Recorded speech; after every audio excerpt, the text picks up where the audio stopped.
কি এমন ঘটেছিল এই রাজবাড়িতে যার গল্প মানুষ এখনো বলে? যে সকল জায়গার রহস্য আজও রয়ে গেছে সবার মাঝে।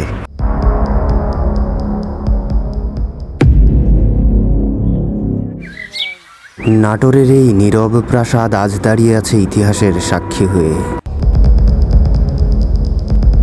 শত শত বছর পেরিয়ে গেছে।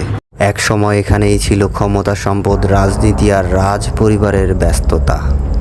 এখন রাজারা নেই, জমিদারিও নেই, কিন্তু পুঠিয়ার এই প্রাসাদ আর মন্দিরগুলো সেই সময়ের কিছু গল্প আজও লুকিয়ে রেখেছে।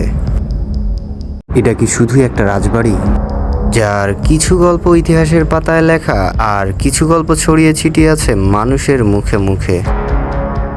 এই গল্পের শুরু এই রাজবাড়ি থেকে নয়, শুরু হয়েছিল এমন এক সময়ে যখন এই অঞ্চলে গড়ে উঠেছিল ধীরে ধীরে এক প্রভাবশালী জমিদার পরিবার। সময় যত গড়িয়েছে তাদের ক্ষমতা, সম্পদ ততই বৃদ্ধি পেয়েছে, আর সেই ক্ষমতার ছাপ পড়েছে পুঠিয়া রাজবাড়ি আর মন্দিরের স্থাপত্যে। ক্ষমতা যত বড়, তার ভাগাভাগির গল্পটাও তত গুরুত্বপূর্ণ আর হৃদয় বিদারক। রাজ পরিবারের জীবন কি শুধু ঐশ্বর্য আর জাঁকজমকের ছিল? একদিকে ছিল বিশাল সম্পদ, অন্যদিকে ছিল জমিদারি পরিচালনার কঠিন বাস্তবতা। আর এই সময়ের মধ্যে পুঠিয়ার সাথে জড়িয়ে যায় এমন কিছু ঘটনা যা পরবর্তী প্রজন্মের কাছে গল্প হয়ে আছে। তবে পুঠিয়ার সবচেয়ে আলোচিত গল্পগুলো ইতিহাসে পাওয়া যায় না। কিছু গল্প এসেছে লোকমুখে প্রচলিত ধারা থেকে। কোথাও শোনা যায় কোনো গোপন সুড়ঙ্গ পথের কথা, তো কোথাও শোনা যায় পুরনো স্থাপত্যের সাথে জড়িয়ে থাকা অদ্ভুত সব জনশ্রুতি। প্রশ্ন হলো, এসবের কতটা সত্য?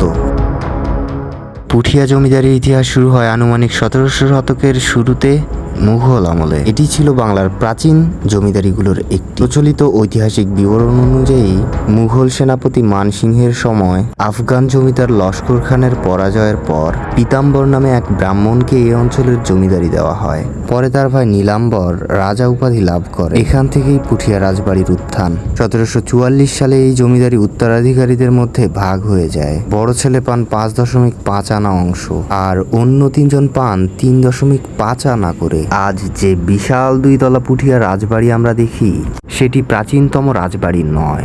বর্তমান ভবনটি রানী হেমন্ত কুমারী দেবী 1895 সালে নির্মাণ করেন তার শাশুড়ি মহারানী শরৎ সুন্দরী দেবীর স্মৃতির উদ্দেশ্যে। শরৎ সুন্দরী দেবীকে নিয়ে স্থানীয়ভাবে অনেক গল্প প্রচলিত আছে। তিনি গভীর রাতে অলৌকিক সাধনা করতেন বা তার ঘরে অলৌকিক ঘটনা ঘটত। এসবের কোনো নিশ্চিত ঐতিহাসিক ভিত্তি নেই। এতগুলো মন্দির কেন এখানে? রাজবাড়িকে ঘিরে পুরো এলাকা জুড়ে রয়েছে অসংখ্য ঐতিহাসিক স্থাপনা ও মন্দির। বিশেষ করে পুঠিয়া শিব মন্দির নির্মিত হয় 1823 সালে রানী ভুবন মোহিনী দেবীর উদ্যোগে। মন্দিরগুলোর দেয়ালে টেরাকোটার অসাধারণ কাজ রয়েছে। শত শত বছরের জমিদারি ব্যবস্থা শেষ অবধি টিকে থাকেনি।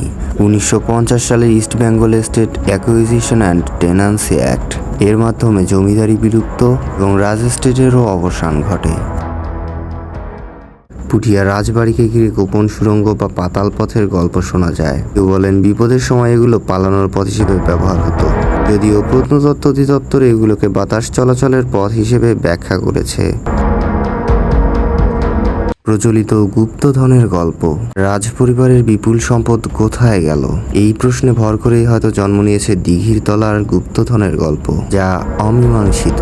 একইভাবে বলা যায় রাতের বেলা এখানে নুপুরের শব্দ শোনা যায়, এবং আদিভৌতিক গল্পগুলাও সত্য মিথ্যা এবং অনুমান মিশ্রিত, যা লোককথা হিসেবেই ধরা হয়। বাংলাদেশের পরতে পরতে ছড়িয়ে ছিটিয়ে আছে এমন নানান ইতিহাস, গল্প, লোককথা আর রহস্য, যা আমাদের সংস্কৃতির একটি অবিচ্ছেদ্য অংশ। শুকরিয়া সাথে থাকার জন্য। সাবস্ক্রাইব। দেখা হবে অন্য কোনো জায়গার গল্পে।